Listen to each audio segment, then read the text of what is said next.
Selanjutnya sambutan Menteri Kebudayaan Kabinet Merah Putih. Kepada yang terhormat Bapak Fadlizon, kami silakan.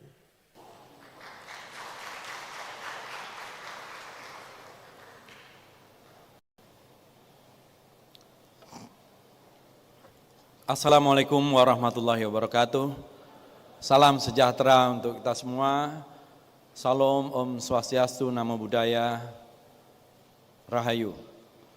Yang saya hormati Menteri Pendidikan, Kebudayaan, Riset dan Teknologi Republik Indonesia periode 2019-2024, Bapak Nadiem Anwar Makarim.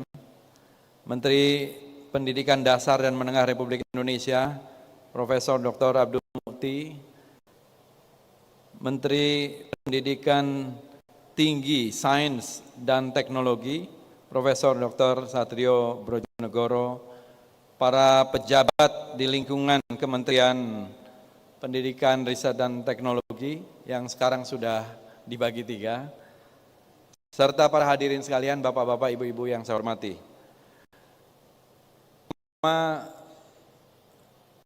Saya mengucapkan terima kasih yang sebesar-besarnya kepada Pak Nadiem Makarim atas dedikasi, kerja keras yang telah dilaksanakan selama periode 5 tahun sebagai Menteri Mendikbud Ristek, yang saya kira dengan capaian-capaian itu tentu saya kira menjadi satu tonggak yang penting untuk dilanjutkan.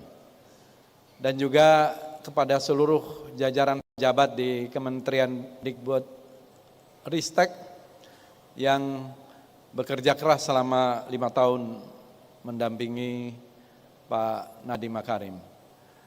Saya mungkin dikenal sebagai seorang politisi, ya, tapi sebetulnya background saya adalah budaya. Saya ini sebetulnya orang budaya yang masuk politik, bukan orang politik yang masuk ke budayaan. Ya. Jadi saya punya passion sebenarnya lebih banyak di budaya ketimbang di politik. Walaupun saya dulu punya cita-cita jadi ilmuwan, dulu di zaman SMA masih ada A1, A2, A3 gitu ya. Nah saya itu backgroundnya tuh A1, Prof. Satrio, dan saya juga waktu SMA menjadi ketua kelompok ilmiah remaja.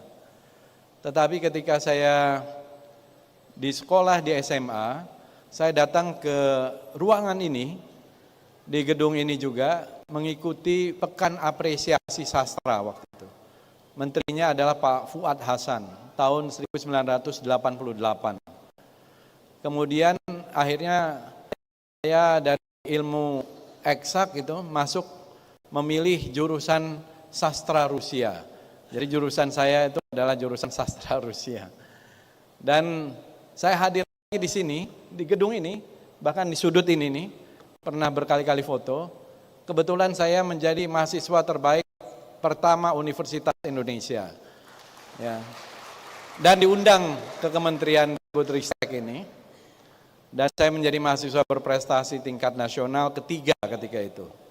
Jadi satu-satunya yang dari sastra yang pernah menjadi mahasiswa berprestasi pertama Universitas Indonesia, setahu saya dalam 30 tahun terakhir ini. Bapak-bapak, ibu-ibu hadirin sekalian, Pak Prabowo Subianto sebagai Presiden mempunyai komitmen untuk memajukan kebudayaan Indonesia yang sangat kaya, karenanya kemudian menjadikan Kementerian Kebudayaan ini terpisah sendiri. Saya kira ini adalah juga satu tonggak sejarah untuk kali pertama Kementerian Kebudayaan menjadi kementerian tersendiri, sehingga lebih fokus mengurus kebudayaan kita yang sangat kaya. Saya kebetulan membangun perpustakaan juga, perpustakaan pribadi dengan berbagai macam koleksi.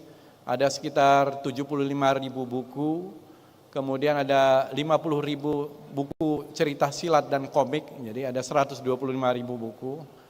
Dan di bidang budaya, saya memimpin organisasi Perkerisan, Sekretariat Nasional Keris Indonesia sejak 7 tahun yang lalu, dan kita menjadikan keris ini salah satu bagian dari satu perwakilan ekspresi budaya yang mungkin campuran dari berbagai macam seni.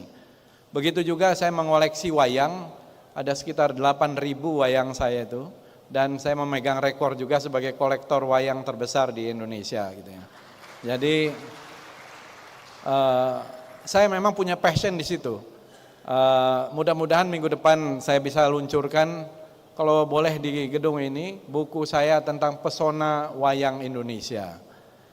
Kemudian juga berbagai macam artefak dan fosil-fosil dan sebagainya itu ya sejak dari dulu. Saya kira hanya untuk menunjukkan bahwa Indonesia ini mempunyai kekayaan budaya yang sangat besar dan sangat panjang.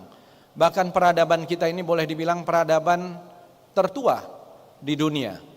Kalau kita lihat dari temuan-temuan artefak yang ada, Meganthropus paleojavanicus itu dari 2 juta tahun yang lalu, Pithecanthropus erectus kita dari 1,3-1,8 juta yang ditemukan, bahkan Homo sapiens fosil-fosilnya itu 100.000 sampai 300.000 tahun, menunjukkan bahwa kita ini adalah peradaban tertua di dunia. Saya kira ini yang mungkin perlu kita juga lakukan lebih banyak penelitian.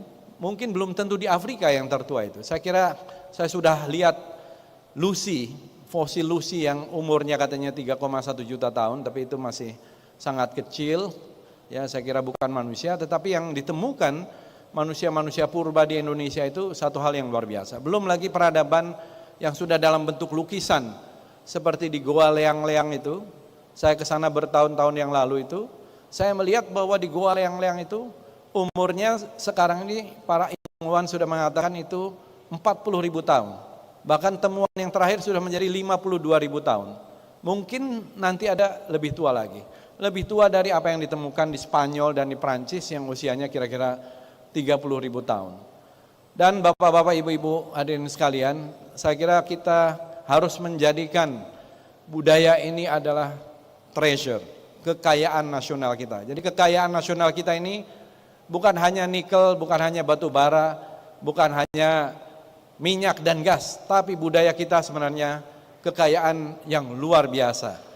Dan inilah yang saya kira akan kita lakukan, dan mudah-mudahan Indonesia bisa menjadi ibu kota budaya dunia, ya, bisa menjadi the capital of world culture. Dan mudah-mudahan bisa dilakukan juga secara reguler di sini. Mungkin kalau di Davos itu ada World Economic Forum, di Indonesia bisa ada World Cultural Forum. Terima kasih. Wassalamualaikum warahmatullahi wabarakatuh. Terima kasih Bapak Fadlizon. Bapak Ibu yang kami hormati,